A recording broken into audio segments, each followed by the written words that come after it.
Welcome to part 2 of the Crucifixion Quiz. How much do you know about what archaeology tells us about crucifixion? We'll find out right after this.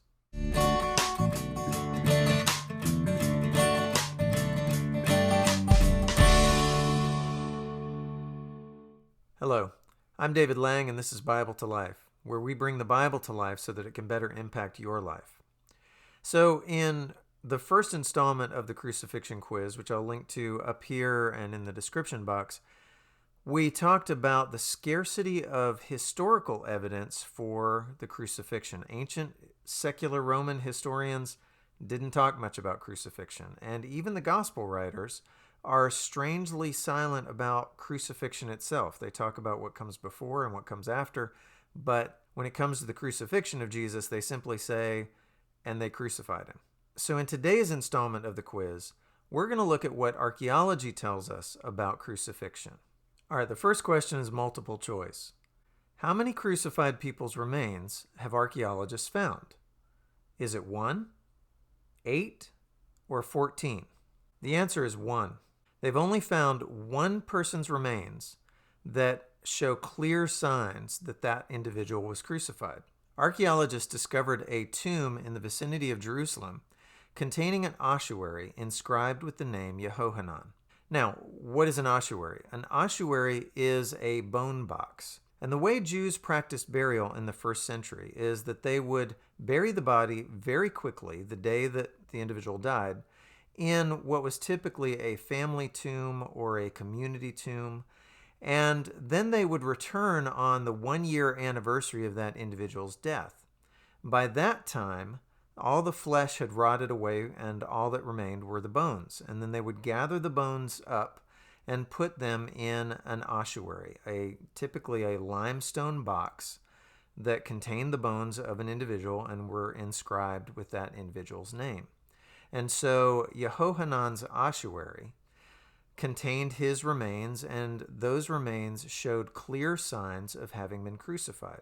We know that Yehohanan was crucified because one of his heel bones is pierced with an iron nail. Now that's unusual to find that because the Romans weren't about to waste a good iron nail on a crucified slave. So when they removed somebody from the cross, they would pull out the nails and reuse them on the next poor soul.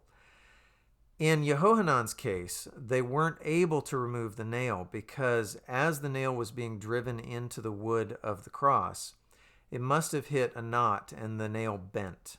And so they weren't able to pull it out. They had to extricate Yehohanan from the cross by hacking his leg apart and hacking pieces out of the cross so that they could remove his leg.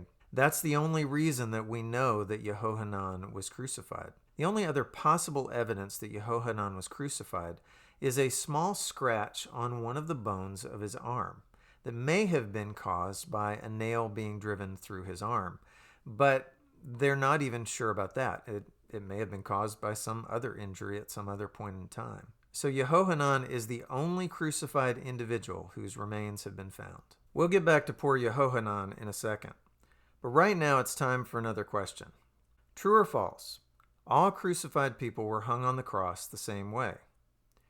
Well, if you watched yesterday's installment of the Crucifixion Quiz, you'll know that the answer is false because Peter was crucified upside down, so we know people were hung on the cross in different ways.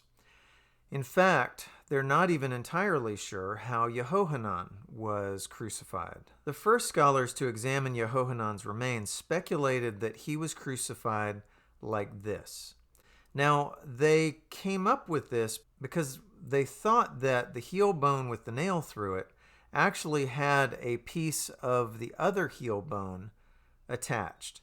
And if that was the case, then a single nail would have been driven through both heels. And so he would have had to have been nailed to the cross like this, with his legs twisted and bent to the side, and then a single nail driven through both heels.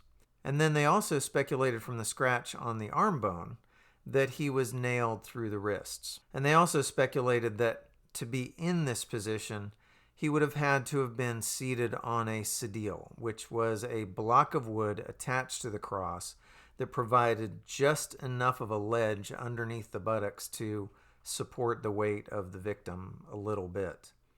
Now, looking at this reconstruction, it would have had to have been an absolutely excruciating experience to be twisted into this position, but that's what they came up with. Now, a second group of scholars examining the remains determined that no, in fact, there weren't two heel bones attached to this one nail, that nail is not actually long enough to even be driven through two heel bones.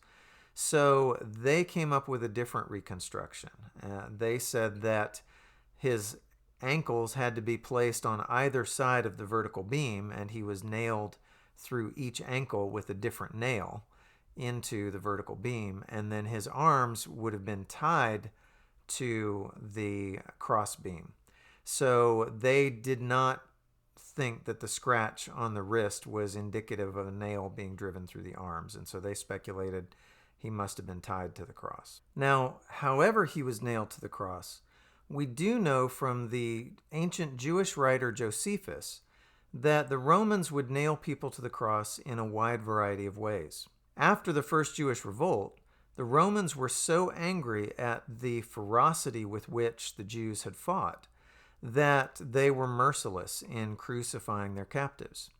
Josephus writes, "The soldiers, out of the wrath and hatred they bore the Jews, nailed those they caught, one after one way, and another after another, to the crosses, by way of jest." So the Roman soldiers took these Jewish captives, and they decided to have a little fun with how they were going to nail them to the crosses. And so they'd nail them in a variety of strange poses and twisted in various ways, just to amuse themselves, just to be funny. So we know that crucified individuals did not have to be crucified in a specific way. That's it for today's installment of the Crucifixion Quiz, but it leads us to tomorrow's question, which I think is going to be the most controversial of the crucifixion quizzes. So be sure to come back tomorrow for the next installment of the Crucifixion Quiz.